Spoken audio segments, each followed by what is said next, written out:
बहुत समय पहले अयोध्या में एक राजा हुआ करते थे, राजा दशरथ। उनकी 3 पत्नियां थी और 4 पुत्र थे, राम, लक्ष्मण, भरत और शत्रुघ्न, जिनमें से राम सबसे बड़े बेटे थे। उनका विवाह सीता जी से हुआ था। जब वह राज्य संभालने योग्य हुए तो उनके राज तिलक के दिन उनकी माता कैकेयी द्वारा उन्हें 14 साल का वनवास दिया गया। अपने पिता की आज्ञा का पालन करते हुए वे अपनी धर्मपत्नी सीता को साथ लेकर घने जंगलों में वनवास के लिए निकल पड़े। उनके प्रिय भाई लक्ष्मण ने भी उनके साथ जाने का निर्णय लिया।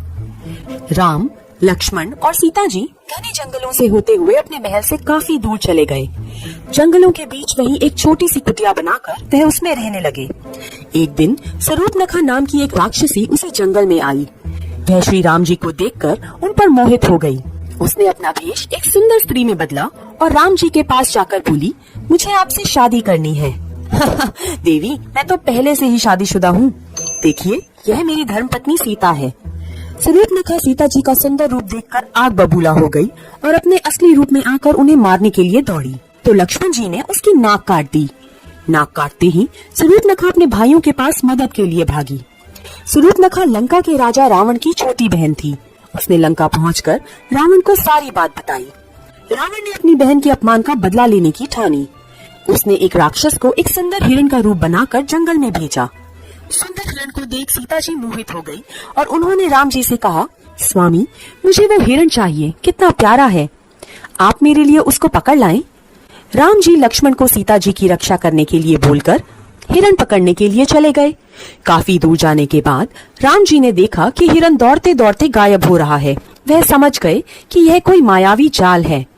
राम जी ने तुरंत एक ऐसा तीर हिरण पर चलाया कि तीर लगते ही हिरण वहीं गिर गया और अपने वास्तविक रूप में आ गया और राम जी के सामने ही लक्ष्मण लक्ष्मण कहकर चिल्लाया। इधर सीता जी को राम जी की चिंता हुई और उन्होंने लक्ष्मण को उनकी मदद के लिए जंगल में जाने को बोला और इसी तरह रावण का षड्यंत्र सफल हो गया। जंगल में जाने से पहले लक्ष्मण जी ने कुटिया के आसपास एक रेखा खींच दी और कहा, माते, हमारे लौटने तक आप इस लक्ष्मण रेखा से बाहर न आएं, और राम जी को ढूंढने के लिए जंगल की ओर निकल पड़े। उधर रावण अपना भेष बदलकर साधु के भेष में सीता जी से भिक्षा मांगने के लिए आया और धोखे से उनको उठाकर अपने विमान पर बिठाकर लंका की ओर ले उड़ा।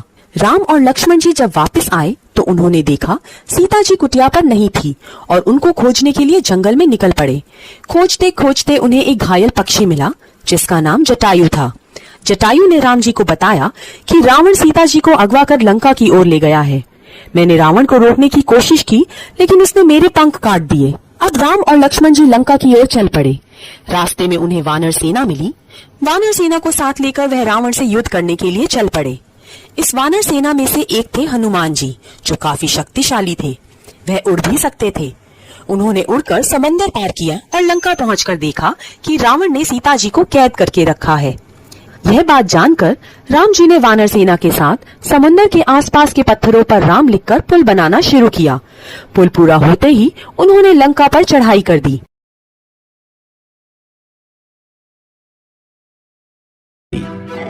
पहले राम ने कुंभकर्ण को मारा, फिर लक्ष्मण ने मेघनाद का भी वध कर दिया और अंत में रावण और राम का युद्ध आरंभ हुआ। रावण बहुत मायावी था। वो अपनी मायावी शक्तियों से युद्ध कर रहा था।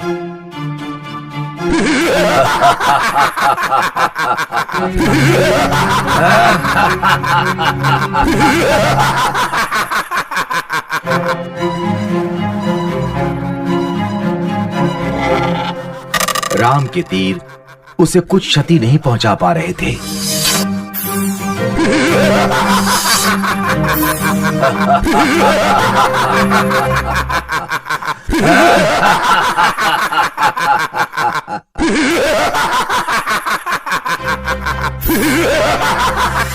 यहाँ तक कि राम ने रावण का सिर भी धड़ से अलग कर दिया, किंतु ऐसा करते ही अगले ही क्षण उसका एक नया सिर आ जाता था।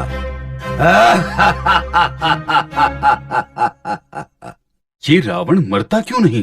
तभी विभीषण वहां आए और उन्होंने राम से कहा, प्रभु, आप रावण की नाभि पर वार कीजिए, तभी रावण का वध होगा। राम समझ गए और उन्होंने धनुष पर बाण चढ़ाकर रावण की तरफ छोड़ दिया। बाण रावण की नाभि पर जा लगा और रावण कराहते हुए धरती पर जा गिरा।